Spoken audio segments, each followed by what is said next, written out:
De primera mano es presentado por Tigo. En Tigo, el centro sos vos. Control, Feel Make Feel. Cabal, lo sabés desde siempre. Cuando pasás tu cabal, pasan cosas buenas.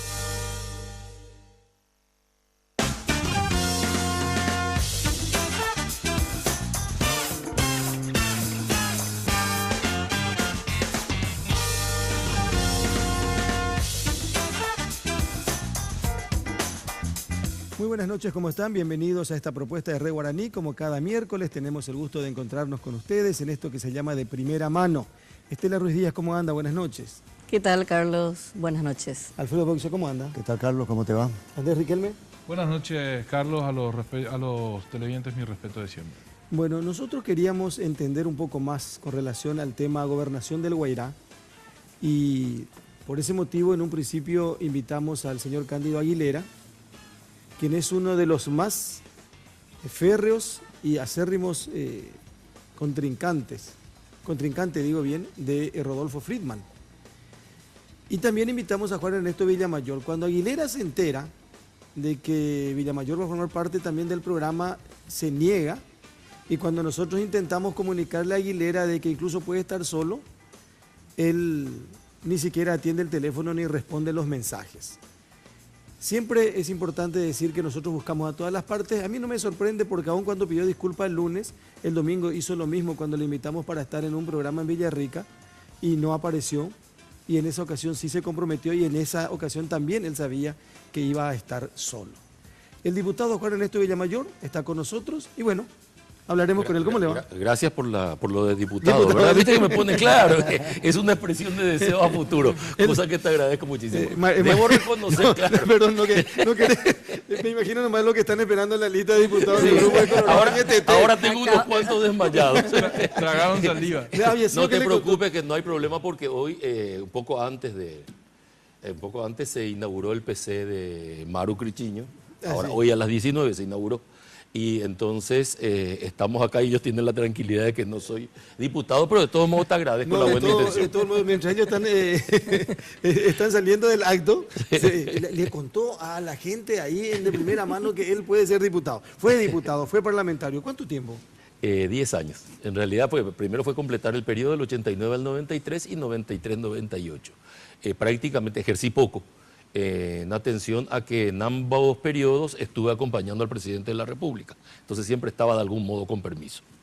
Ahora, hay una fotografía del doctor Juan Manuel Morales, que fue contrincante de... En una interna para municipal. Era la primer municipal que se hacía por voto directo. Y es la primera vez que perdía el Partido Colorado. Es la primera vez que perdía el Partido Colorado. Bueno, no es la primera vez que compitió, la primera vez que pierde. Claro. Porque, porque antes era por decreto. Antes era por decreto. Y en la primera votación pierde. ¿Por qué perdiste aquellas elecciones con el neto? Se movió el padrón. O sea, en esa época se elaboraban los padrones para cada elección. Entonces la autoridad del partido tenía una gran libertad de movimiento al interior del manejo del padrón. O sea, cada vez que se iba a hacer una elección, se confeccionaba el padrón. Bueno, ese padrón terminó diciendo que la gente de la seccional 2 estaba en la 17, es decir, hubo un movimiento que hacía imposible ubicar a una gran masa de electores, que eran los electores que respondían de algún modo a mi candidatura. Encontraban poco lugar y bueno, es lo que ocurrió. Fue una desinteligencia, o sea, es la primera vez que se pone a prueba el tema de las desinteligencias al interior del partido, de la falta de respeto a una clara voluntad popular y naturalmente eso le cuesta al partido las elecciones. Claro, yo recuerdo que en el año 91 yo estaba en Asunción para Todos trabajando por la candidatura de Fili Sola. Y ahora puedo decirlo tantos años después, ¿verdad? Festejamos como si fuera un triunfo propio la victoria del doctor Morales en las internas del Partido Colorado. Claro. Porque teníamos claro que Morales representaba la vieja política, el coloradismo tradicional, cercano al estronismo, y que era más fácil de vencer que si hubiera ganado Juan Ernesto. Aparte- Era una figura joven, mucho más parecida al perfil de Carlos. ¿no? Para enfrentar a Carlos Filisola, que era el Claro. candidato de Asunción para Claro, todo. además el perfil era un joven que venía del exilio, o sea, era una candidatura fuerte para Sí, competir con sí, Carlos sí. Filisola, ¿verdad? Ahí supimos que íbamos a ganar. Después parece dijeron tantas cosas. ¿Eso fue qué año? ¿91? 91. 91, ¿verdad? 91. Qué mucho tiempo atrás. ¿Cuánto tiempo estuviste en Argentina? Estuve en la Argentina. A mí me detuvieron acá cuando yo tenía 13 años. Ahí me echaron del país. Y volví 20 años, casi 20 años ¿Cómo después. te van a detener y echar A a los los 13 años. ¿Por ¿En qué? qué A los 13 años. ¿Cómo? ¿Qué hiciste? En realidad me detienen a la salida de... Acompaño a un grupo febrerista. Fíjate vos que... ¿Pero tu padre estaba acá? No, papá estaba ya en el exilio. Papá sale del exilio en el año 1957. ¿Y vos viniste solo? Yo nací... No, mi abuela vivía acá. Mi abuela y mi tía vivían acá. En 1957 yo nací en el exilio de papá. Yo nací en el 58. Entonces yo nací en Montevideo, donde papá estaba exiliado. Después me traen porque naturalmente el exilio divide familia, divide todo, destroza las unidades, viene el divorcio de papá y mamá. Papá se queda solo en el exilio y naturalmente éramos chiquitos, mi hermana y yo, y terminamos volviendo cuando yo tenía 7 años. Volvemos a 8 años volvemos a Asunción. Y cuando cumplo 13 años, era indocumentado. Siempre tenía el problema de la inscripción. Yo entraba en el Colegio Santa Clara. Me tenían en el Colegio Santa Clara, pero yo no tenía documento, hasta que un día identifican quién soy, la policía. Y ahí viene la detención. Se me identifica claramente en una reunión del Partido Revolucionario Febrerista. Acompañé a alguien que era febrerista que trabajaba en De la Sobera Hermanos, donde yo trabajaba también porque era la empresa de mi abuelo. Entonces me pide acompañarme, vamos. Esas cosas que uno de 12, 13 años, allá fui. Y en Itacurubí de la Cordillera, a la salida, nunca le voy a perdonar a la policía lo que nos hizo. Nosotros tomamos el colectivo que para antes de cruzar el puente, en el arroyo. Y la patrullera estaba del otro lado. O sea, yo pagué el pasaje acá, crucé el puente y me bajaron acá. Porque no me detuvieron de aquel lado del puente. No me detuvieron de este. Y bueno, me llevaron detenido, estuve aproximadamente unos 56 días. 56 días. Sí, entre investigaciones, la central, la tercera, Tacumbú.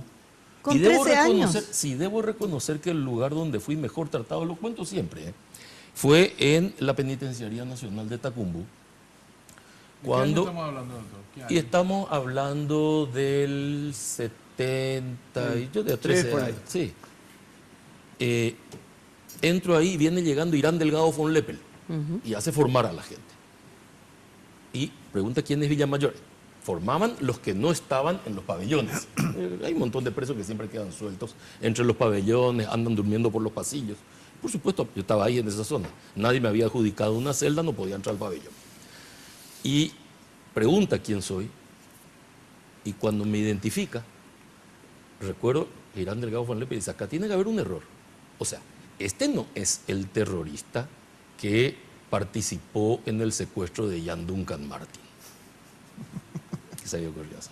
O sea, algo está mal acá. Y ahí Irán Delgado von Leppel dispone que yo duerma en lo que es hoy la parte de la entrada, arriba, o en la parte de atención médica. Pero impedía que me envíen al... Claro, no tenía tampoco autoridad para disponer mi libertad. Entonces yo de día trabajaba en la cocina y de noche dormía en el sanatorio o en la parte de adelante, arriba, donde después mucho tiempo se hicieron celdas VIP y compañía, bueno, en ese lugar. Que no era ninguna celda VIP, lo que había era un sillón, nada Bueno, más. a los 13 años no tenía por qué estar en Tacumbú. Pero estuve en Tacumbú. Hasta que un día vino en aquella época existía la Caperucita Roja. Vos seguro que te acordás, vos también no, porque Sí, sos sí. mucho más joven. ¿Y su abuela, su gente sabía que usted estaba ahí? Sí, sabían, me llevaban, me O sea, acuerdo. estaba como Una de las desaparecido. cosas que recuerdo, porque hay cosas que te impactan, te quedan grabadas en la vida, es cuando me llevaron un pollo al Espiedo. ¿Verdad? Para mí era una cosa extraordinaria comer aquello. ¿Verdad? Y tuve que compartir con algunos presos. Claro que si no compartía aquello, seguramente me garroteaban esa noche. O sea que sí compartí, voluntariamente.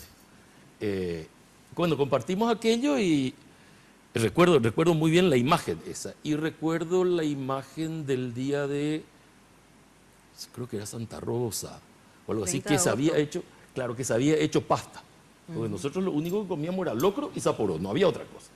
Entonces todos los días se cocinaba lo mismo.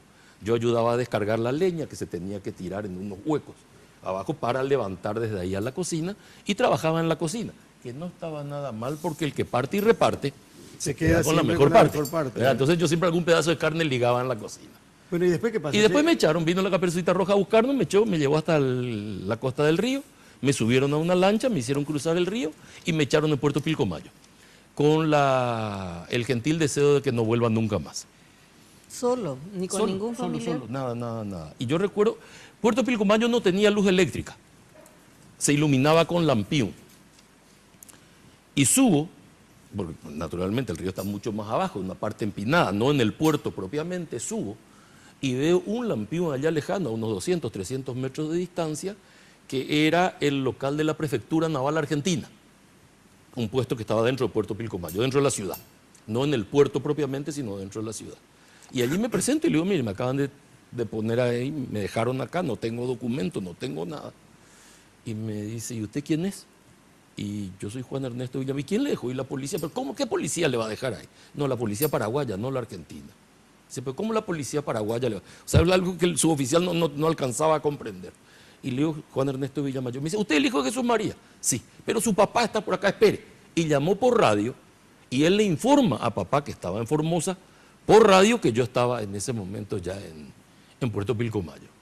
Y papá habrá tardado hora y media, 2 horas en llegar a buscarme, ¿verdad? Me llevó y después vino nuestra cadena de expulsiones internas en la Argentina. Cada vez que venía un gobierno militar, a pedido del gobierno paraguayo, teníamos que estar al sur de Rosario, como casi todos los exiliados, ¿verdad? Había una orden de internación, entonces todo el mundo al sur de Rosario. Venía la democracia, podíamos estar en cualquier parte del territorio argentino. Venía la dictadura, de vuelta al sur de Rosario. ¿Y cuánto tiempo así? Y hasta que terminé la facultad prácticamente, volví con la muerte de mi abuela, con la muerte de mi abuelo. A papá no se le dejó volver cuando murió mi abuelo, sí se le permitió el ingreso cuando muere mi abuela, y después ahí se generó un error de imprenta, que va a ser muy largo explicar porque seguramente voy a aburrir a la audiencia con esto, de parte del secretario del general Fretes Dávalo, que era jefe de Estado Mayor, y vuelve a ingresar papá al territorio porque él tenía que presentarse junto a Fretes Dávalo a los 30 días. El día que entró papá, porque mi abuela estaba muy enferma, esa noche falleció, hubo un título de misas y el 4.º día nosotros salimos del territorio. Pero papá pícaramente recordaba que él tenía que presentarse a los 30 días.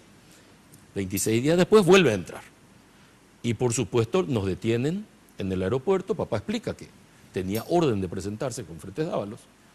Llama el policía al secretario, al ayudante de Fretes Dávalos, y le confirma que efectivamente la instrucción estaba dada en ese sentido.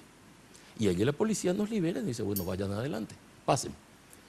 Y allí Fretes Dávalos aclara que la orden no era que nosotros volvamos, era que teníamos 30 días de plazo para salir. Pero ustedes ya estaban adentro. Era un día antes del día de comando. Y papá le dice, bueno, ¿y qué hago entonces? Y le dice, mañana es día de comando, entra primero el ministro de Defensa, el general Rodríguez y yo. No me acuerdo si era miércoles o jueves, o sea que nosotros entramos un martes o un miércoles. Creo que era jueves el día de comando.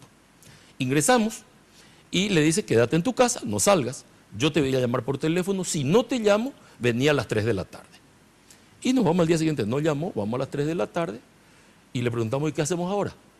Y dice, me acuerdo bien la frase de Fretes Dávalo, dice, Eñemo Curelómona, no me dijo nada. ¿Verdad? Y con la política del Curelomo, papá se quedó ya en el país.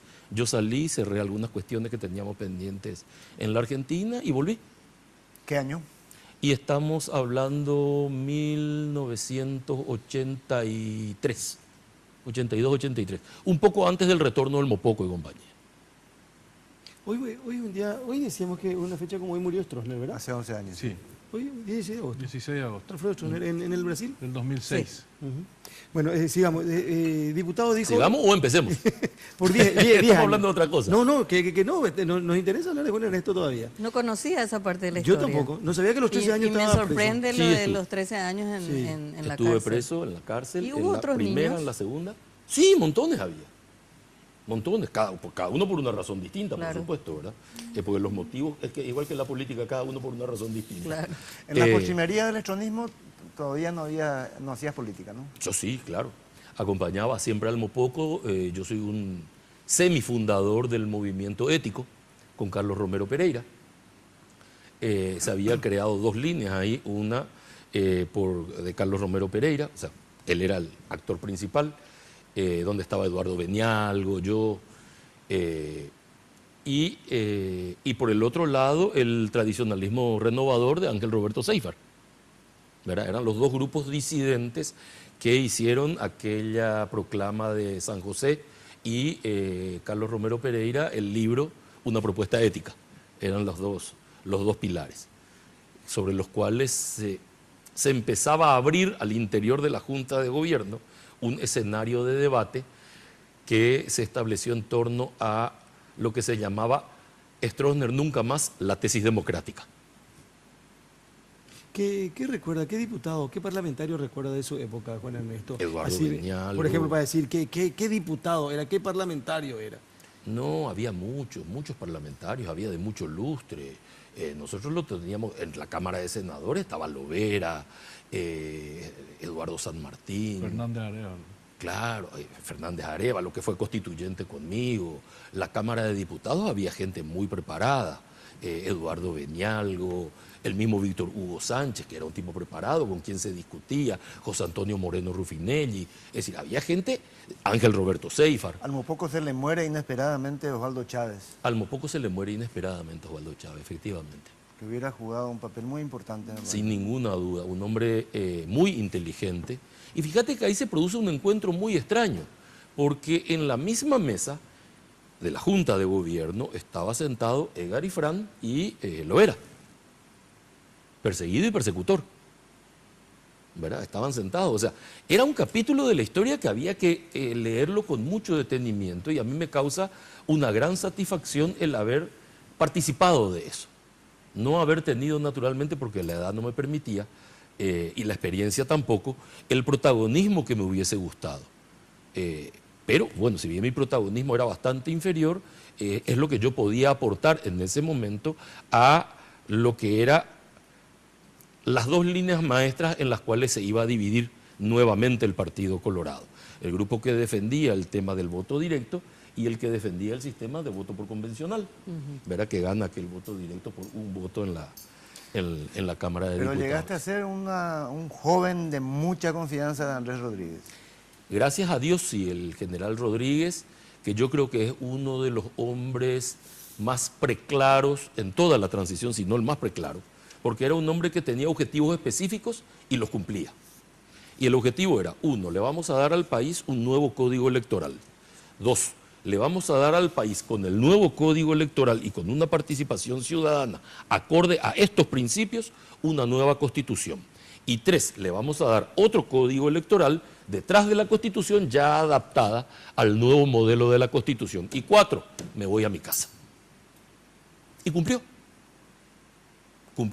a cabalidad. Estoy hablando de la línea política. Después, por supuesto, el gobierno funcionaba en el área de educación. Es el hombre que le reconoce a los maestros el salario básico. Hasta ese momento los maestros no tenían salario básico. Los maestros tenían, ponerle que el salario básico sea voy a poner un número, no recuerdo, estamos hablando del 89, vamos a poner que el salario básico sea 150.000 guaraníes, los maestros ganaban creo que 25.000 o 30.000 guaraníes. ¿Y de dónde nace la confianza de Andrés Rodríguez hacia su persona para darle tanto protagonismo siendo usted muy joven? Y justamente yo creo que por eso, por la diferencia. Primero él me consideraba una persona absolutamente leal y que hablaba de frente. Y es muy difícil hablar, yo tenía 30 años, es muy difícil que una persona de 30 años, un exiliado de 30 años, preso, torturado, hable con un general de 70, que tiene toda una carrera hecha en el marco de la dictadura, ¿verdad? Que sin embargo es el que abre la puerta a la democracia, un mérito extraordinario. Y sin embargo él logró que exista una comunicación fluida, ¿verdad? Y me otorgó una gran confianza que entiendo, incluso tuvimos diferencias, yo salí de la presidencia de la República con alguna diferencia, pero cuando él termina su mandato, a mí y a otros más. Él hace un reconocimiento de la gente que fue absolutamente leal con él. O sea, que cumplió a cabalidad lo que pedía. Él era un hombre muy ejecutivo. Es decir, se daba una instrucción y había que cumplir, no había que dar mucha vuelta. Tipo militar. Tipo militar. Y te voy a contar una anécdota y con esto termino y dejo de hablar de esto porque queremos hablar de otra cosa. Se produce un problema en Villarrica. Qué raro. Qué raro, Qué Villarrica, casualidad. diferente. Qué raro. En Guairá, en realidad. Y es afectada él una es- zona, hubo una tormenta muy fuerte. Él es de Borja. Él es de Borja, claro. sí. Él es de Borja. Bueno, se produce un problema ya con una tormenta. Y Rodríguez dispone inmediatamente que vayan las Fuerzas Armadas, que en ese momento tenían una gran capacidad operativa en auxilio. Entonces dice, bueno, empieza a llamar por teléfono, es decir, llame a la gente, pregúntele a la gente, a ver, ¿qué necesitan? Que vengan acá. Y viene comandante de ingeniería, no recuerdo quién más vino. Y le dice, a ver, necesito que inmediatamente traslade tropa, personal, vea a la gente de Paraguarí que se traslada al lugar, que cooperen con la gente, presten el auxilio en forma inmediata mientras se mueva la fuerza civil. Y ¿cómo no? ¿Qué necesita para eso? Bueno, mire, necesito camiones, necesito combustible, esto, comida, qué sé yo. Bueno, espere, ¿qué pasa el otro?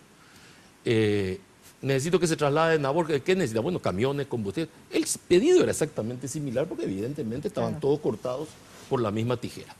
Y me dice, llámele a Lino Oviedo. Le digo, general Oviedo, acá quiere hablar el señor presidente de la República. Inmediatamente. Habrá tardado 15 minutos en llegar a Oviedo.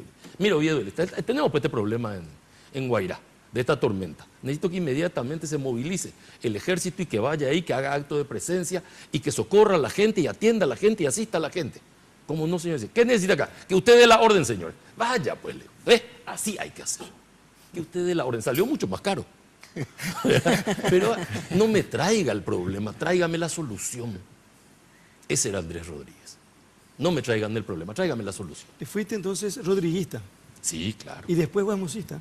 Y después Guasmosista. Yo trabajé con Guasmosi también, Y también tuve diferencias. Pero con él. antes de que Guasmosi gane las elecciones, en esa lucha Guasmosi Argaña estabas acompañando la candidatura del ingeniero Juan Carlos Guasmosi. Sí, acompañé la candidatura de Juan Carlos Guasmosi. Aquellas famosas elecciones. Fui del candidato a diputado por esa lista. Sí, 27 de diciembre fue las elecciones. Sí. Y que se terminó de contar el voto, o se contaron los votos creo que el 3 de marzo del año En la caballería. Claro. Las urnas se llevaron a la caballería, es un secreto a voces, todo el mundo sabe.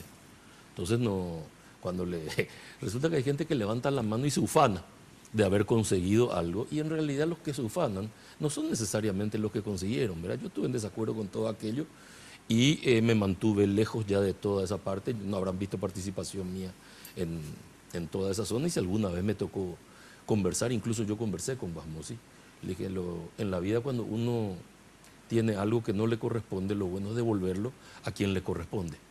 Por eso yo traté de que se unan después, claro, Guasmosi con Argaña, para que el apoyo de Guasmosi le devuelva a la presidencia que indebidamente se le Como una arrebató a Argaña. reparación histórica. Como una reparación Claro, histórica. cuando recién poníamos la foto de Juan Manuel Morales, en ese momento, en el 91, ellos se enfrentaron, Juan Ernesto Villamayor y Morales, en una interna. Sí. Pero después, cuando Claro, viene estuve. la lucha interna entre Luis María Argaña y Lino César Oviedo, es ahí donde Juan Manuel Morales, Juan Carlos Galaverna y Juan Ernesto Villamayor pasan a filas del argañismo. Pasamos a fila del argañismo. No, en realidad no es por ese enfrentamiento. Nosotros pasamos a fila del argañismo en el momento en que Juan Carlos Guasmosi deja sin efecto su acuerdo con Argaña.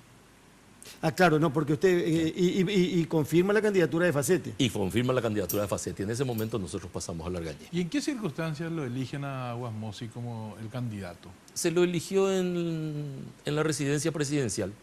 La residencia presidencial era la casa de Rodríguez. Sí, claro. Estaban todos los Carmelitas. altos mandos militares, sí, en Carmelita, todos los altos mandos militares y algunos políticos muy importantes. A mí me tocó ir también a esa reunión y fue Rodríguez el que tomó la... ¿Y qué pesó para que sea él el hombre? No sé, o sea, si bien yo participaba de muchas cosas, yo no tenía influencia sobre ese grupo. Él me tenía una gran confianza, pero eso no quiere decir que yo tenga influencia en su decisión. O sea, las decisiones de ellos las tomaban cada uno. Blas N hizo el famoso anuncio. Cuando Blas N hizo el famoso anuncio. Porque fue el que inauguró. Blas N participó de esa reunión. Claro. La era de los outsiders inauguró. Exactamente. Y Boná iba a ir a Yaguarecoa, pero Pero iba a ir de Yarecoino. de Yaguarecoa. Pero es cierto, se dijo también que Caballero Vargas era su candidato. Se le mencionó a Caballero Vargas en algún momento. O sea, él estaba buscando evidentemente una figura de fuera porque él traía también un roce con Argaña y quedaba claro que el candidato iba a ser Argaña. Estaba absolutamente claro Claro, que Y el había candidato que buscar era a alguien Argaña. que le enfrente a Argaña. Había que buscar a alguien que le enfrente a Argaña. Luego de esa década de parlamentario, te llamaste a una suerte de silencio político. Yo dejé después que termina, antes de que termine la administración de González Macri, yo me retiré de todo. Ministro de la Reforma fue ahí, ¿verdad? Fui secretario general de la presidencia, después hice la Secretaría de la Reforma, cuando advertí que no había voluntad de llevar aquello adelante, me retiré y ahí naturalmente una serie de empresarios que manejaban sendos intereses en estos procesos financiaron gran parte de los procesos, ya en ese momento se veía, los procesos fiscales en contra mía. Y por supuesto terminó en nada. Eran imputaciones y terminaban horas después diciendo no tenemos nada. ¿Y eso le hizo retirar, Juan Ernesto? Todo eso que se presentó... No, en realidad terminó con una suerte de impotencia ante lo que yo creía que había que hacer y la falta de solidaridad de la clase política para hacer algo. O sea, la política se había reducido, a mi criterio, a un juego posicional donde lo único que se discute es quién ocupa un cargo y no más que eso, y no se traduce en ningún beneficio para la gente. ¿Verdad? El beneficio es casi el que se produce por crecimiento vegetativo. Se van cumpliendo roles a la vista de una situación vegetativa, pero no se producen las reformas que son indispensables para colocar el aparato del Estado al servicio de las necesidades de la gente. Y hoy, ¿qué tenemos? Un gran Estado que se defiende de la ciudadanía, no que le presta un servicio. O sea, las puertas de la administración están cerradas. Todos los días hay alguien pensando en cuánto dinero más le podemos sacar a la gente para financiar este monstruo. ¿Tu retorno a la política se da con Mario Abdo? Mi retorno a la política se da porque un amigo me pide que yo le ayude a Mario Abdo unos 15 o 20 días antes de la elección de Mario Abdo para presidente de la Junta. Y yo no veo no tenía una sola razón para apoyarlo a Mario Abdo. Cosa que le dije. Y me dice, bueno, pero sos mi amigo. Te pido que me... el amigo le... El amigo me pide a mí. Claro. Y Y a yo él le usted digo, le dice... bueno, te acompaño. Y le digo, yo no tengo medio motivo. Y me dice, bueno, pero te pido que me acompañes. Te pido yo como favor mío, quiero que le escuches, que hables.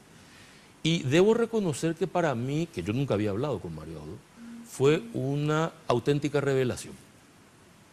Una persona sencilla, clara, tremendamente humana, y con ideas muy claras y con un liderazgo muy fuerte al interior de su movimiento, pero fundamentalmente con una ilusión de hacer cosas. Y esa ilusión, si se quiere, creo que hay una música que dice no se puede vivir sin ilusiones. La ilusión de él, más el don de gente que me mostró, me convenció de seguir ayudándole sin pedir nunca nada a cambio. Yo, cuando hacía el relato sobre haber estado preso tan de niño, torturado, exilio, pensaba yo, ¿cómo digiere Juan Ernesto Villamayor su apoyo a un hijo del estronismo? Porque Mario Abdo no es uno más, Marito Abdo, es el hijo del que fue secretario privado del presidente de la República, pero a la vez también me acordaba de Rolando Goiburú, Que también está. que también está con Mario también Abdo, está apoyando Blanco a Velar, Mario que estuvo acá con nosotros, que también la apoya. cuyo padre fue perseguido por la dictadura y evidentemente Marito Abdo tiene una seducción. Argaña, Oviedo, también están los dos. Y están El hijo de juntos. Luis María Argaña y el hijo del ¿Qué Lino te César Oviedo. sorprende, Estela? No, Genes colorados son estos. sí, pero hay temas muy fuertes que me llaman la atención. No es lo mismo ser argañista, después oviedista, después Yo puedo famosista. discutir, a ver, Yo peino canas hoy en día, ya tengo algunos años, y puedo intentar ser objetivo con la historia paraguaya. Nunca se logra del todo eso. Evidentemente hay capítulos que son terroríficos. Pero el tema de los derechos humanos en la época de Stroessner es una cosa de terror, sin duda. Parte del manejo económico que guarda relación con la evasión de divisas y compañía es una cosa terrorífica porque todo eso funcionaba por orden superior. Bertoni en el Ministerio de Agricultura, para mí es un gran técnico, ¿verdad? El equipo planificador de Federico Mandelburger, yo creo que no existió otro sistema de planificación después de Mandelburger. Y cuando yo digo este tipo de cosas, yo no estoy reivindicando el estronismo. Quizás sea eso algo que quizás va a coincidir más conmigo. Son gobiernos que tenían estrategias sin tiempo. O sea, la dictadura era para siempre. La democracia para 5 años.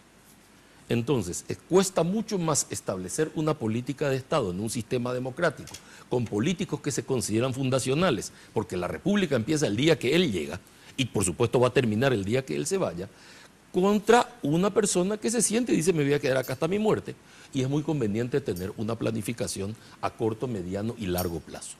Entonces, la última planificación importante que hubo en la República del Paraguay se tuvo que haber dado en la época de Stroessner.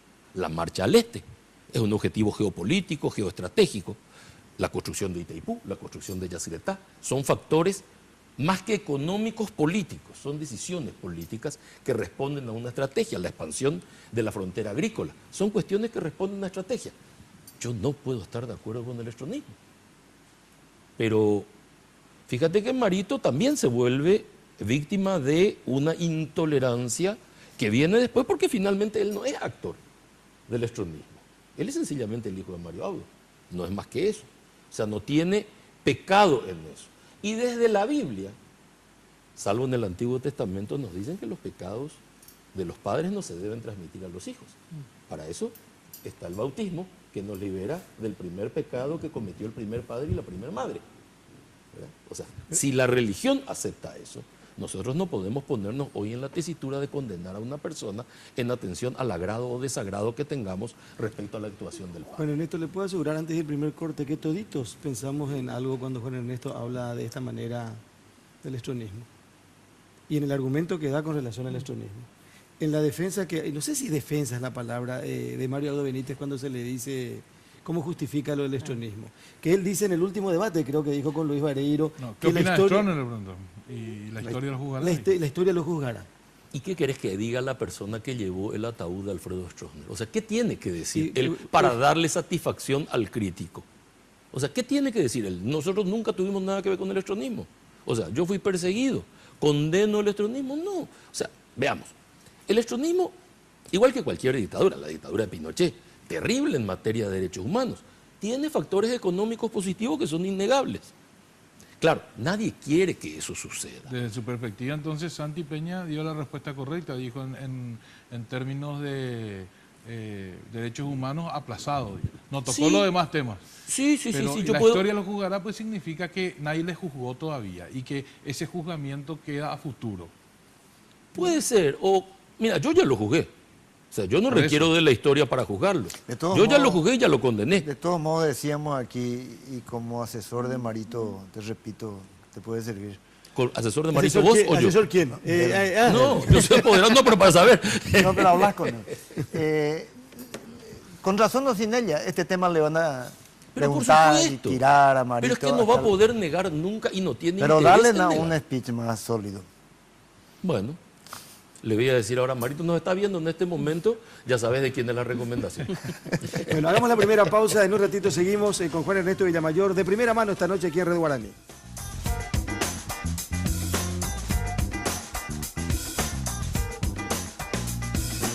Cumplimos 25 años y lo celebramos corriendo. Se viene Tigo Ram 5K y 10K en la costanera de Asunción, el domingo 27 de agosto. Inscribite en www.tigo.com.py/Tigo Ram y llévate el exclusivo kit con la remera y auriculares de regalo. Gracias por estos 25 años contigo, porque en Tigo el centro sos vos.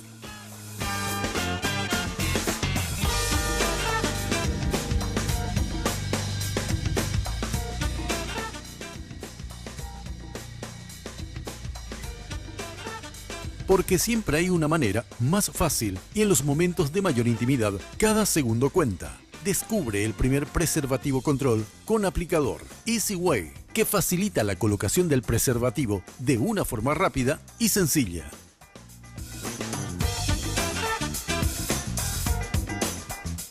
Sugar, confitería, heladería y cafetería. Cada acontecimiento puede tener un toque ideal con nuestros bocaditos dulces y salados. Todas nuestras exquisiteces la podés recibir donde vos quieras. Sugar, Avenida República Argentina, 1194, esquina de Las Palmas. Reservas y delivery al 601-995, 611-475 o al 0982-827.000.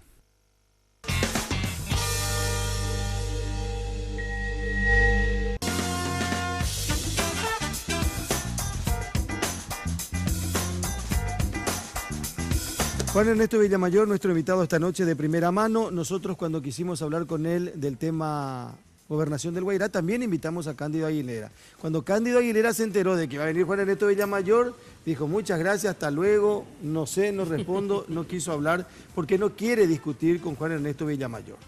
Nosotros intentamos buscarlo una vez más a Cándido Aguilera para que esté solo inclusive, para que dé su argumento, su postura, todo lo que se quiera con relación a este tema, pero ya no le pudimos ubicar. Juan Ernesto, ¿el oro es el problema en el Guairá? Así dice el gobernador Friedman. Lo que yo tengo a la vista son los elementos que condujeron a esta crisis, porque el trabajo que yo desempeño es un trabajo profesional, a pedido de Mario Audo Benítez. Pero es uno de los abogados de Friedman en consecuencia, soy uno uno de los abogados de Friedman, porque cuando se produce la crisis dentro del Guairá, que empieza casualmente cuando Friedman le invita a Marito a su casamiento. Y cuando el sector oficialista se entera que Marito va a estar en el casamiento, decide no asistir. Naturalmente, después la filmación, o algunos que fueron... Cuando eso, el único que fue, creo que fue Afara, perdón. Fue Afara. Afara estuvo en el casamiento. Se convierte en protagonista principal Marito, porque naturalmente la gente entra a un casamiento y saluda a las autoridades. No quería eso decir que eran todos simpatizantes de Marito, sino que sencillamente la gente saluda. Supongo que si estaba el presidente de la República, aunque uno sea de otro partido y tiene la oportunidad de saludar, saluda, es un gesto de cortesía, a la gente le gusta el contacto con los políticos. Bueno, se convirtió en el gran protagonista, pero además porque lo dejaron solo, o sea, le regalaron el terreno. Casi lo mismo que hizo Cándido esta noche conmigo, gracias Cándido. Y le tengo que agradecer. También está mirando seguro. Segurísimo. Sí, seguro está mirando. Gracias, Cándido. Resulta que ahí se convierte en protagonista y se empieza a elaborar una interna donde buscaban por una cuestión local desplazarlo a Friedman. Ese intento de desplazamiento llega naturalmente hasta Cartes, que compra la película del aliado Amarito. Y ahí empieza la persecución contra Friedman. Sin que Friedman esté con nosotros. Friedman era de Honor Colorado. Y empieza ya en ese momento la persecución. Él pide permiso para ir de luna de miel y cuando él viaja de luna de miel se hace una reunión en Burubicharoga, donde participa Cándido, donde participa Pipo y donde participa Pereira, presidente de la Junta Departamental. Y Pereira es el que dice en estos días en todos los medios de comunicación, a mí me entregan en Burubicharoga. La renuncia. La famosa renuncia. ¿Por qué razón el presidente de la República tendría en su poder esa renuncia? O sea, ¿por qué el gobernador, si quiere renunciar, no le entrega la renuncia a la Junta Departamental, que es la única autoridad que puede aceptar la renuncia? ¿Por qué habría pedido permiso para irse de luna de miel? Sí, ya renunció. Sí, tenía pensado renunciar cuando él no estaba. O sea, ¿qué sentido tiene? ¿Quién es el señor de sombrero blanco que dice que lleva la renuncia y nadie puede identificar a esa persona? Y saco blanco. Porque naturalmente no existe esa persona. Porque el que trae la renuncia en su poder es el mismo Pereira, que se la entregan en Burubicharoga. Todo el resto de la historia es una fábula. Pereira sale ahora y reconoce, y yo le agradezco a Pereira y le felicito. Te felicito, Pereira. Ya te felicité una vez en una reunión privada, otra vez en la gobernación y hoy te felicito. Más vale tarde que nunca el caso de Pereira, Se porque él fue construye- cómplice. Claro, se construye con la verdad. Y si alguien cometió un error, que es posible, todos estamos en la zona de cometer errores, lo bueno es reconocer que es un error y si meto el pie en el barro trato de sacarlo. Porque si pongo el otro pie, lo único que tengo son los dos pies. Pero la justicia no dijo que era la firma de... No. ¿Y el no. del perito? Primero, cuando nosotros empezamos a buscar, ustedes recordarán aquel famoso documento que estaba en manos de una escribana. Sí. Pedimos acceso al documento, la escribana niega el acceso al documento. Muy bien. Nadie accede al documento. Hasta que viene un fiscal, solicita el documento con una orden judicial y el fiscal saca el documento. Y ahí nosotros solicitamos participar de la pericia. La fiscalía nos niega el acceso al documento y le entrega al laboratorio forense. El delito denunciado era por haber utilizado un documento falso.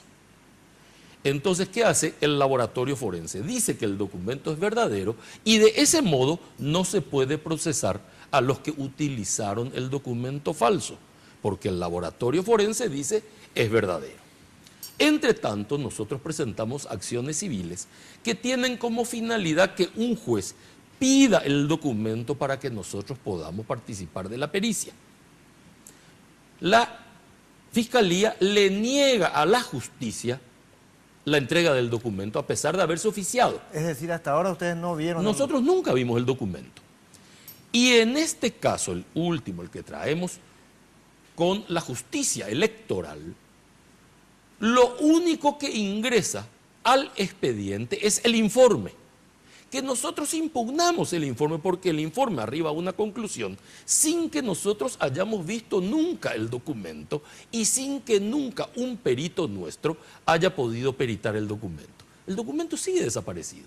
Nosotros seguimos a hoy sin acceder. Por eso protestamos, reaccionamos. El día que el Tribunal Electoral decide rechazar la acción presentada por Rodolfo Friedman, diciendo que la firma es verdadera porque eso dice el laboratorio forense, sin que el documento esté agregado al expediente. El documento no está en el expediente. ¿Qué estaba el informe? Está solo el informe.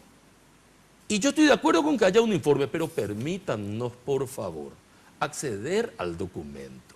¿Por qué esta negativa sistemática de la Fiscalía y de los magistrados, todos dependientes políticamente, de permitir a la defensa acceder al documento? O sea, ustedes presumen, por lo menos desde el punto de vista de la defensa, de que hubo mala intención en el laboratorio forense de la policía. Estamos absolutamente seguros.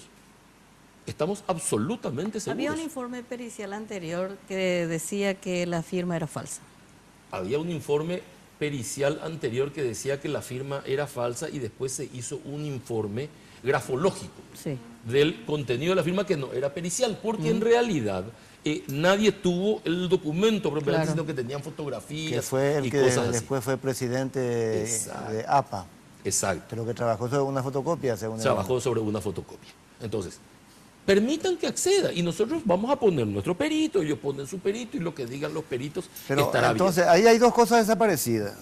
Una que no está en el expediente, que es la famosa renuncia. Increíblemente nadie sabe por qué no está. Nadie está, la renuncia no está. Y lo que no tiene luego que estar, pero que parece que está metido en todos los folios del expediente, es el oro de Paso Yobay. Ahí, El oro de Paso Yobay contamina este tema del día 1. Yo no conozco exactamente la operación del oro, pero ahora he visto también que hay un montón de gente que se disputa porque están cobrando dinero por ese oro. Algunos tienen la posibilidad de poner molinos en la zona, otros están cobrando directamente, ¿verdad? Nosotros somos los únicos a esta altura, me parece que estamos trabajando gratis en este asunto. A mí me pareció entender hoy, que la gobernación no tiene nada que ver con el tema de la explotación de... No, claro, la gobernación La- en sí no, porque el Viceministerio de Minas y Energía es el que otorga el permiso para la explotación. Claro. Y en este momento la explotación está a cargo de una empresa canadiense que se llama Lampa, ¿verdad? Que tiene el permiso para Se la le explotación de canceló a oro otra. y exporta, según los informes, exporta un promedio de 30 kilos de oro por año, no más. Se le canceló a una Sí, empresa sí. Y en el plazo que tenía para recurrir, ya se adjudicó a Lampa. Se le canceló porque no pagaba el canon. Y en Escuché que esa dijo el época- viceministro de Energía hoy. En esa época ya se mencionó, pueden buscar ustedes los archivos, ya se mencionó la influencia de López Moreira para que se le dé a Lampa. Y después viene todo el tema de una población completa que vive. De hecho, ese en inversor lugar. habló en forma exclusiva para el diario Última Hora, está publicada, y él denuncia una operación jurídica para evitar que su empresa gane. Y menciona a altos funcionarios vinculados al gabinete de la Presidencia de la República. Pero, el tema Pero sí yo es- no conozco de todos modos ese expediente, ¿verdad? Lo Es que un conozco es caso este. complicadísimo. El tema es que se siga extrayendo oro sin intervención del Estado, o sea, sin que se declare la cantidad real de todo lo que se está Sin que se extrayendo. declare la cantidad real, porque hay gente que está llevando por izquierda el tema del oro y se lo están repartiendo en la Pero lo zona. que a mí no me queda claro es por qué la gobernación tiene atribuciones o no tiene atribuciones en esa explotación. Para mí que No, el viceministerio de Yo Energía recuerdo que en algún momento... Para mí no tiene. no tiene, y No, no entonces, y Ah, bueno, pero parece que tiene facultades para el generar las comisiones vecinales, etcétera.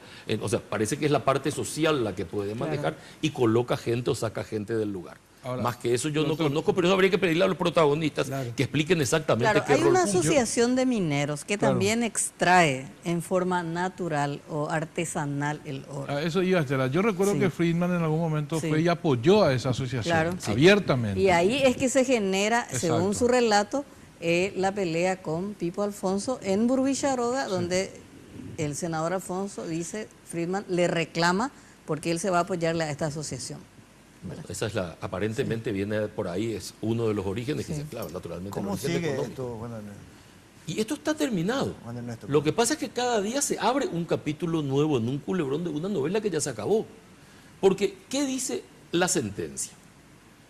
La sentencia dice que, si bien no hace lugar, y leo específicamente esa parte de la sentencia, del considerando, porque dice que a consecuencia de quedar firme y ejecutoriada la presente resolución, o sea esta, será otro el artículo de la Constitución Nacional, el que deberá aplicarse, el 201, cuando establece lo que se denomina pérdida de investidura, resolución que no compete a este tribunal por no ser órgano proclamador del cargo respectivo.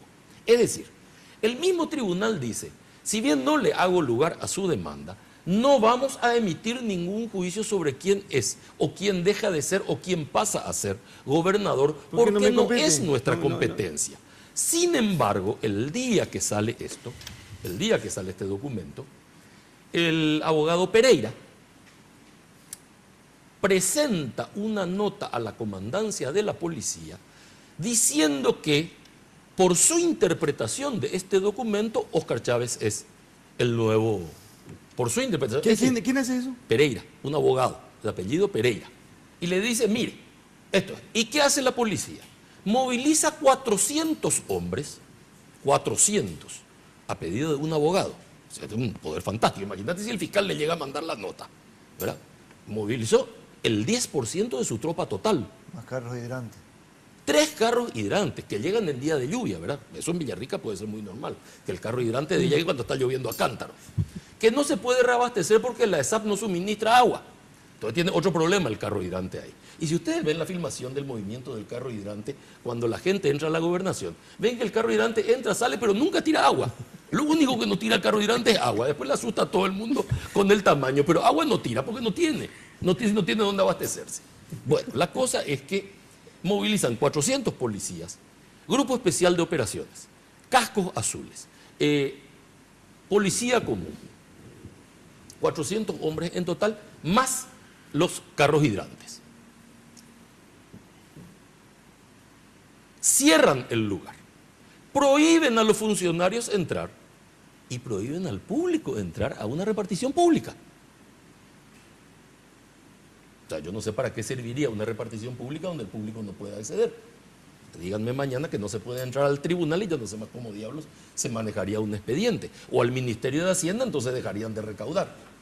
Muy bien, se bloquea todo eso. Sin embargo, la gente se autoconvoca una tarde, al día siguiente, Marito compromete su presencia, yo voy mucho antes para estar con Friedman y en ese momento yo estoy hablando por una radio y creo que es por Radio Monumental.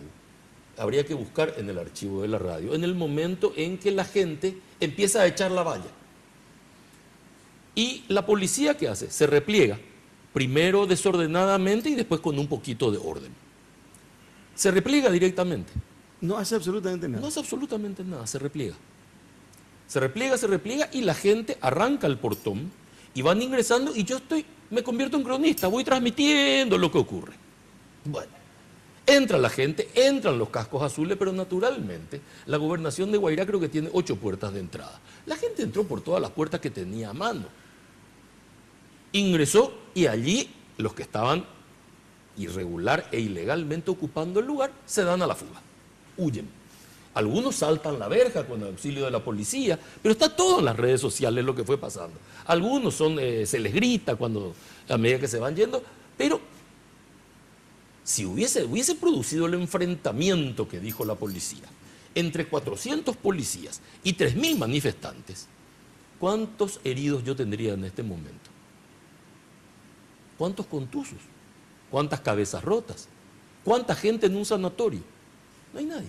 Bueno, pero ahora esa gente está dentro de la municipalidad. Nosotros, claro, Friedman, Sí, entra, Friedman, sí, la gente, sí. Friedman entra y desaloja al representante de la Cancillería, ¿Quién es el representante de la Cancillería? Cándido. ¿Y qué Cándido, hace, representante qué de la hace ahí Cancillería. el representante? Y pregúntenle a Cándido. Yo quería estar con él y iba a preguntarle Y a lo mejor ¿qué va tiene, en cuál es el misión. interés de Loizaga en este asunto. Y misión diplomática a otro país. Debe ser una misión diplomática de la República del Guairá. No, y la empresa es canadiense. Y ahí está, por ese lado va la cosa. No, tampoco la Y un ironía y la senador burla. de la nación. Nadie dice nosotros entramos, nosotros. El nosotros está en todas partes. Y uno se pregunta, decime una cosa. ¿Qué tienen ellos que ver con la gobernación? Absolutamente nada. Mostrando que es un conflicto interno político. Esto no es jurídico por ninguna parte. ¿Y económico? Político y económico. Es el manejo del poder para quedarnos, para manejar los rubros, para manejar Fonacide, de acá a las elecciones y planchar a Colorado Añetete. De eso se trata el juego de ellos. Pero lo que es sorprendente es la docilidad, por usar una palabra amable, de la justicia electoral y de la justicia ordinaria en todo esto.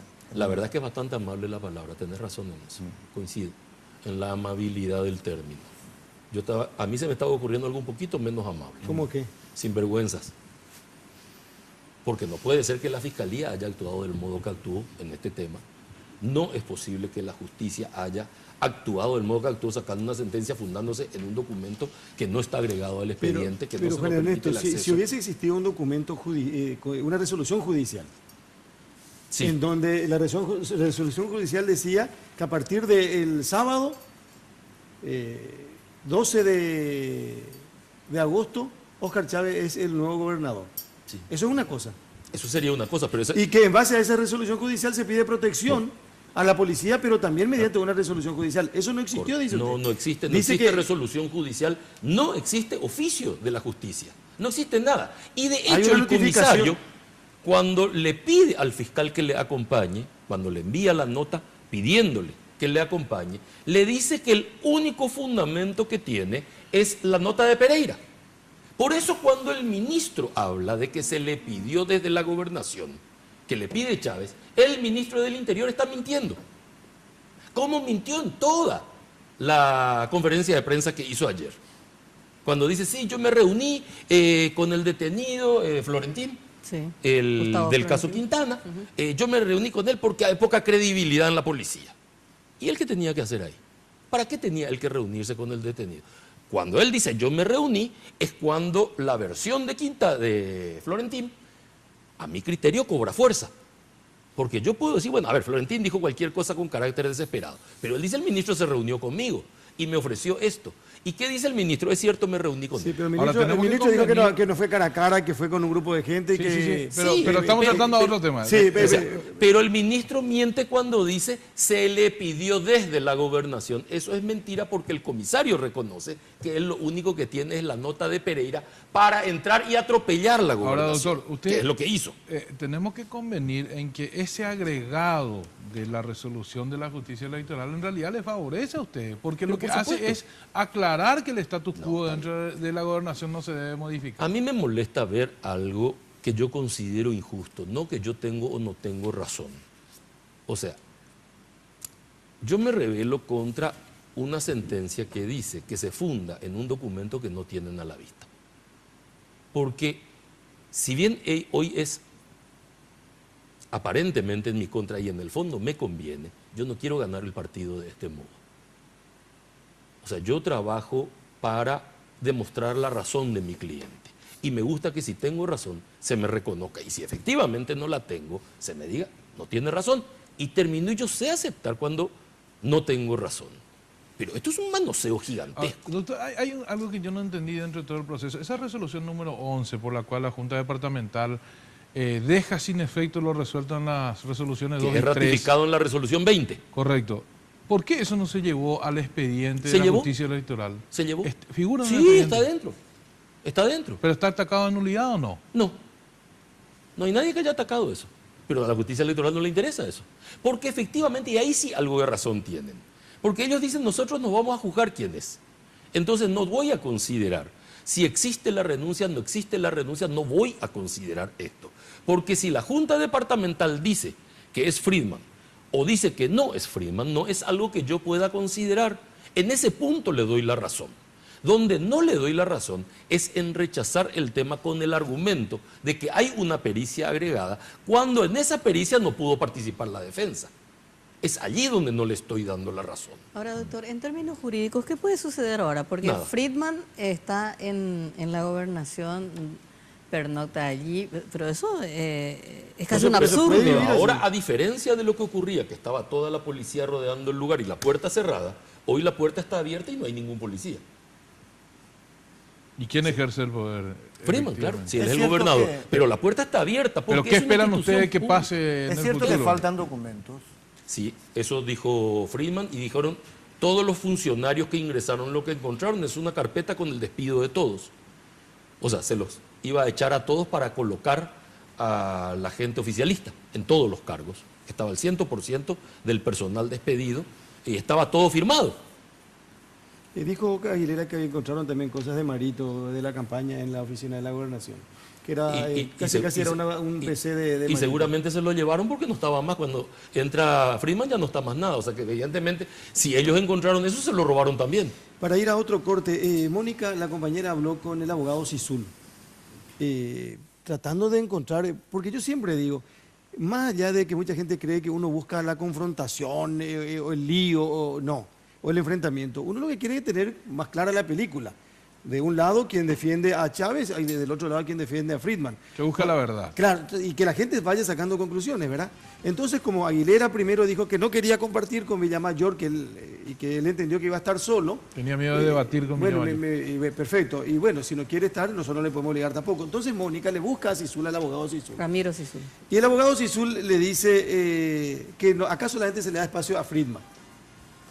Y que imítenle de nuevo a Villamayor. Y si quieren por línea telefónica, yo puedo participar. Y agrega que él no tiene ningún problema de entrar telefónicamente, pero que en 5 y tantos años nunca se movió de Villarrica y no lo hará. ¿Cómo para venir al programa? Lo que pasa es que cuando nos fuimos, Jorgelina, el sábado para estar el domingo en Villarrica, le invitamos a Sisul y dijo, estoy en Asunción, no puedo estar, entonces ya no sé más qué hacer. Voy a hacer en Paraguarí el programa para que corte, por favor, y volvemos en un ratito.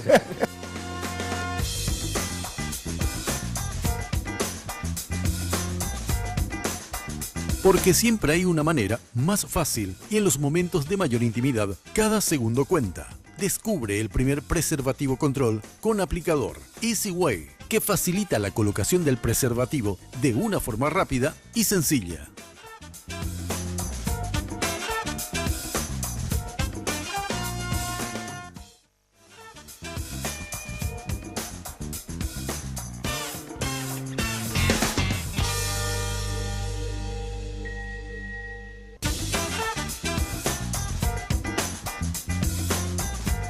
Hablábamos recién y en el comienzo del programa de una reparación histórica, entendí algo así, ¿verdad? Con relación a Argaña, a Guasmosi.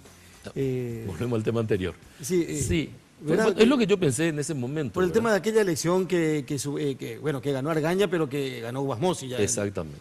No, Que le robaron a Argaña. Que le robaron a Argaña, claro. Hay que el llamar a las tribunal cosas dijo por que su ganó nombre. Guasmosi. Pero la gente que hizo el fraude confesó. Claro. Claro. O sea, no se podía discutir Claro. eso. Y ustedes quisieron reparar eso, Reparar eso. al final del gobierno de Guasmosi, más o Al menos. final del gobierno de Guasmosi, Y ahí hacer que aquella- Guasmosi le apoye a Argaña. Aquella Algunos famosa de ellos- reunión en San Bernardino, Juan Ernesto. Exacto. Y ¿Alguno había... de ellos aliados suyos otra vez hoy, doctor? ¿Quiénes? Galaverna. Sí, claro. No, sin duda. Pero Galaverna era otro de los que defendía el acuerdo con Argaña. Era Galaverna, Juan Manuel Morales y yo. Los tres defendíamos el acuerdo. Pero había intereses económicos muy poderosos alrededor del presidente de la República que le impidieron en ese momento tomar esa decisión, Permitieron la victoria de Lino Oviedo. que permitieron la victoria de Lino Oviedo, que cuando yo sostenía que Lino Oviedo no podía competir por el intento de golpe anterior, ahí sale y dice, yo soy el que va a dar acá los pingos, hay que ganarles en la cancha, y le están cometiendo un error. La democracia no es una cuestión de cantidad, es una cuestión de calidad también. Tiene que tener calidad la democracia. O sea, tiene que existir regla de juego. Permitirle correr es una violación a la regla de juego y vamos a volver a pagar caro esto. Pero ellos tenían razón porque saben hacer todo, yo vivo equivocado. Y le permitieron correr, ¿y qué pasó? Y ganó Oviedo. Y ahí se forma aquel tribunal militar, en forma absolutamente irregular, y lo procesan a Oviedo. ¿Y en consecuencia? Y en consecuencia la dupla pasa a ser Cubas-Argaña, que termina con el asesinato de Argaña. Fíjate todo el drama por Sí. no reconocer un error cometido y no repararlo. Cuando que la Corte incluso había dicho lo contrario, ¿no? Previamente. ¿Sí? Habló de Andrés Rodríguez y si le tiene que definir a Luis María Argaña. Y creo que fue el último caudillo colorado del siglo pasado. Mira que yo tengo mis grandes diferencias con Argaña. O sea, yo lo acompaño a Argaña en el momento en que a Argaña le roban para que se le devuelva lo que legítimamente le corresponde. Pero yo tenía grandes diferencias. Argaña era el presidente de la Corte en la época de Stroessner. Una Corte mucho más ilustrada que la actual, sin duda. Pero un poder judicial donde justicia no existía tampoco. Porque si yo era un perseguido político, yo no tenía derecho a la justicia en el Paraguay en la época de Stroessner.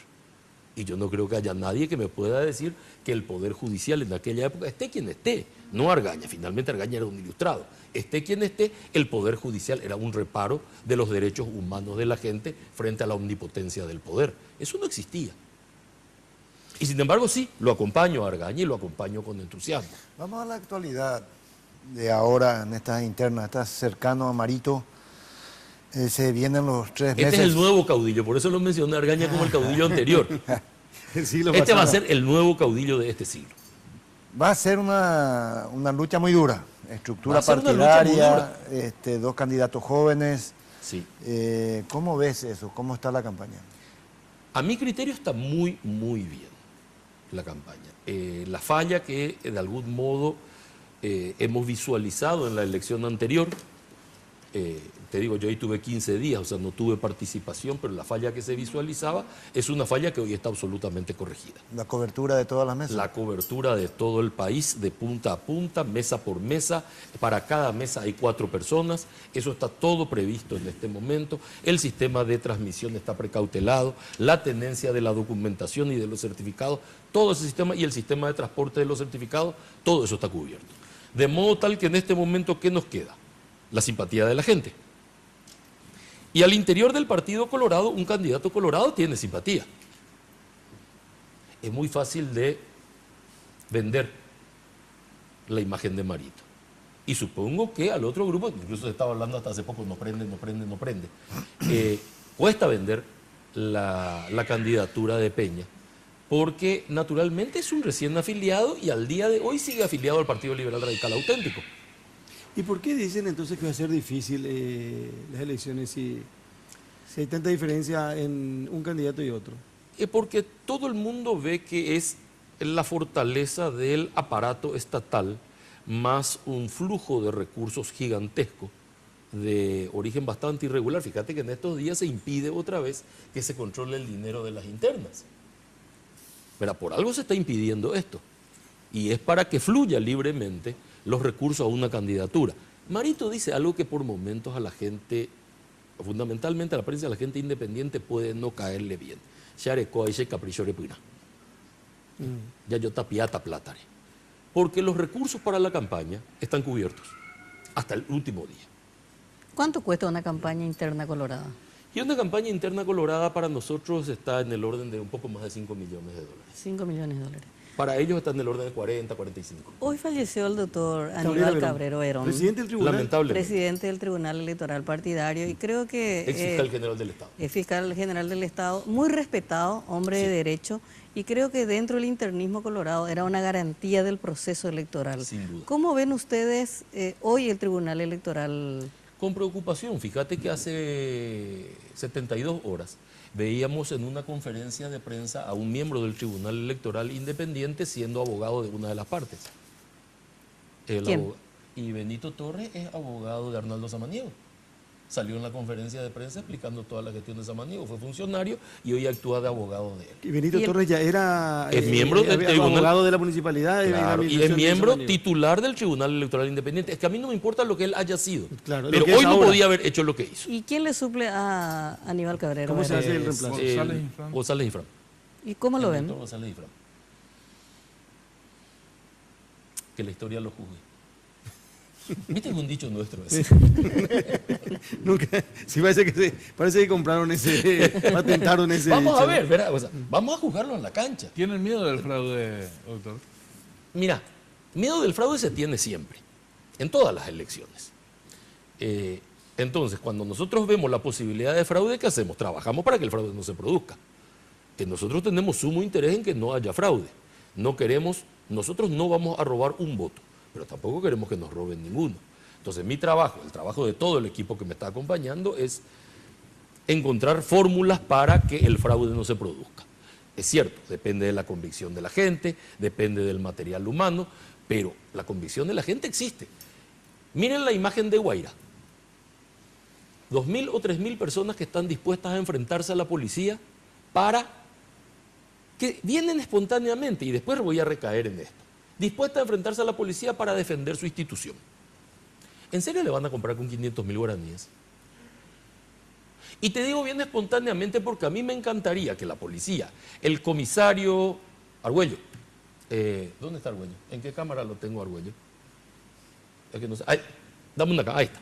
El comisario Argüello, que firma esa interesante denuncia ante la Fiscalía, que evidentemente fue redactada por otra persona. Es muy posible que sea por el propio Pereira.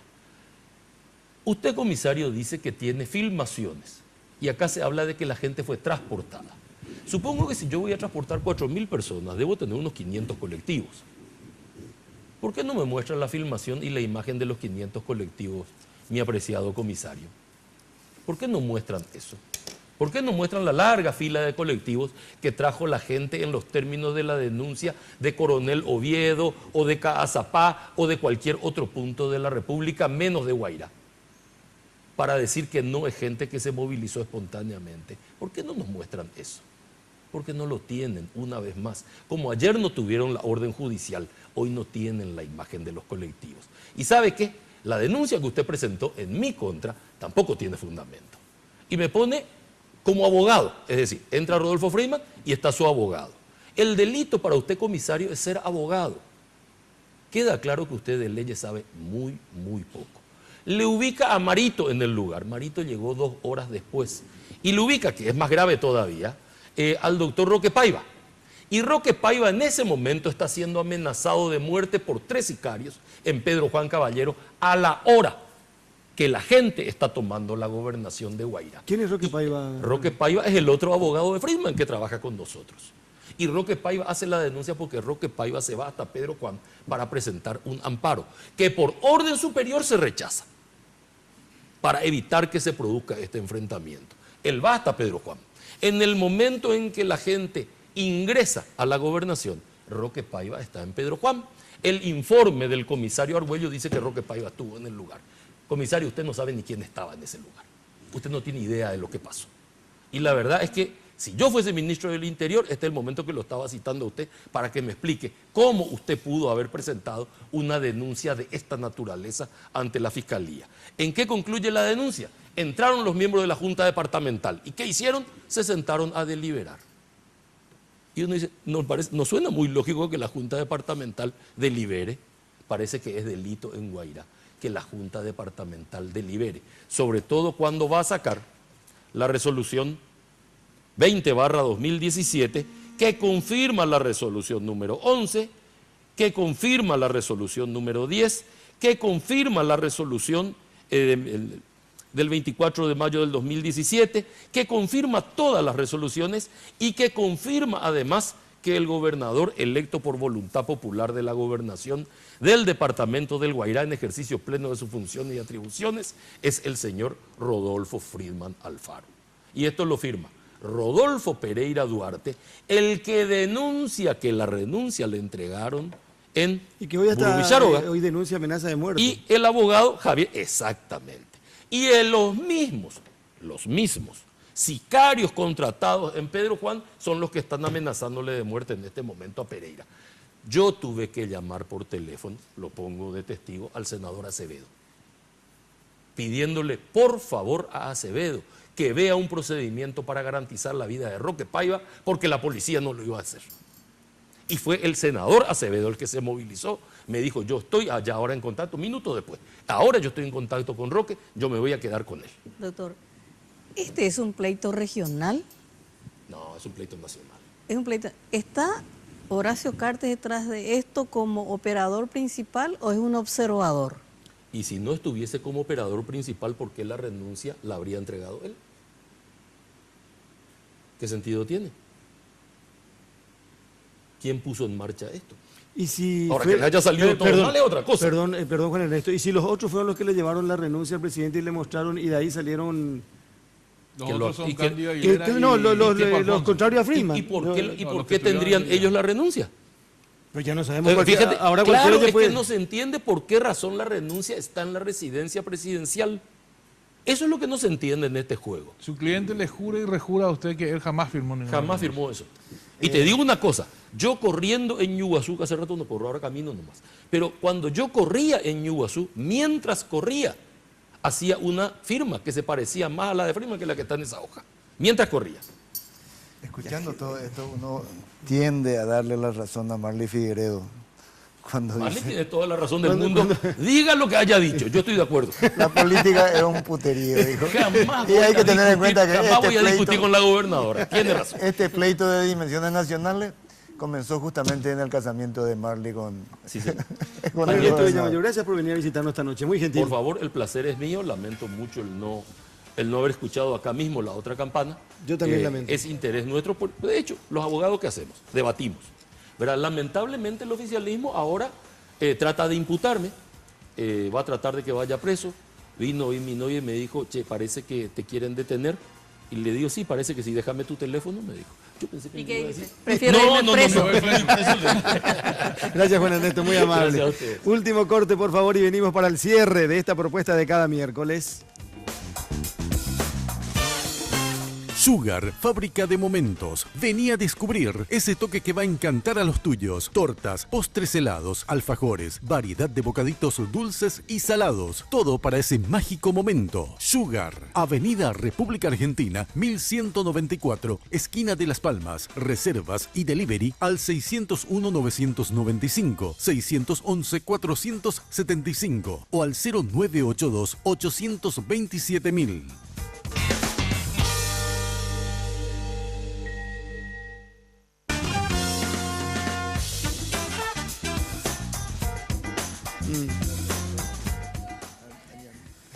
Bueno, estamos cerrando el programa. Cada dato que tienen acá. Preso en Tacumbú a los 13 A los años 13 años, imagínense. y expulsado del país a los 13 años. Qué increíble. Durante la dictadura de Stroessner. ¿Conocía esa historia, doctor Alfredo? Conocía, pero no recordaba con los detalles que contó hoy él. Juan Ernesto Villamayor. Y conocía también la historia del Guairá, pero ya me perdí en los detalles. Nosotros todos los días, en vez de encontrarnos, nos perdemos más en el tema Guairá. Mimado del general Andrés Rodríguez nos contó que, bueno, confirmó lo que sabemos, que parlamentario durante 10 años, fue Él ministro. estuvo en la época de oro del Parlamento, que fue el posgestronismo, que los que completaron ese periodo, y luego hasta el 98. Después se descalabró el Parlamento. Doblemente, Estela, porque no solamente había un alto nivel en el debate y intelectualmente, sino porque eran victimarios y víctimas sentados a una mesa Sí. tratando de reconstruir el país. Una Exactamente. grandeza increíble en esa época. Y le dedicó unos minutos al comisario Argüello. Sí. Del ¿Cuál de mi cámara departamento digo? del Guairá, ¿eh? Entre otras Maneja cosas. mejor las cámaras que nosotros. Nos hubiese gustado, en serio, y hablando en serio, escuchar a Cándido Aguilera y escuchar también a la otra parte, como en el caso de Juan Ernesto Villamayor, pero cada uno es dueño de decir estoy o no estoy, ¿verdad? Pero me parece que con el tema de Guairá tenemos para varios programas todavía. Ojalá que no. O para varios gobernadores. O por- tres por lo Vamos a ver menos. quién es el gobernador durante las internas coloradas. Pero queda como la anécdota del programa, los carros hidrantes sin agua, paseándose por Villarreal. Definitivamente, Guairá es Una república. una gobernación que vale oro. Una O si no, que gobernación lo vale digan oro. los Pasa propios que protagonistas. Bueno, señores, cerramos. Muchas gracias por elegirnos, por preferirnos. Nos encontramos la próxima semana, si Dios quiere. Y, por supuesto, mañana tempranito a las 5 de la mañana en Monumental, como todos los días. Buenas noches. De primera mano fue presentado por Tigo. En Tigo, el centro sos vos. Control, Feel Make Feel. Cabal, lo sabés desde siempre. Cuando pasás tu cabal, pasan cosas buenas.